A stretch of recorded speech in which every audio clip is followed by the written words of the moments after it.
Hello everyone, if you're trying to use the Rockstar Games Launcher and you keep getting this error, the Rockstar Games Launcher failed to initialize, then you have come to the right place, because in this video I'm going to show you how easy it is to fix this annoying error on the Rockstar Games Launcher easily.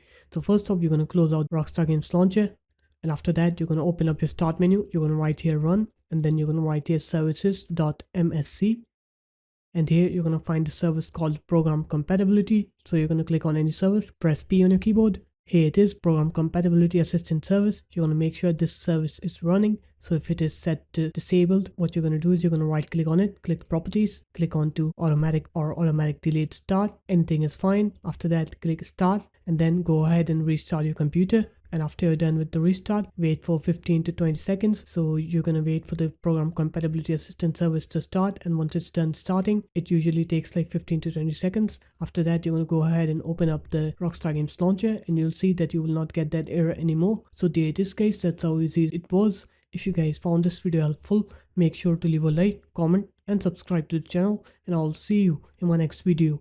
Peace.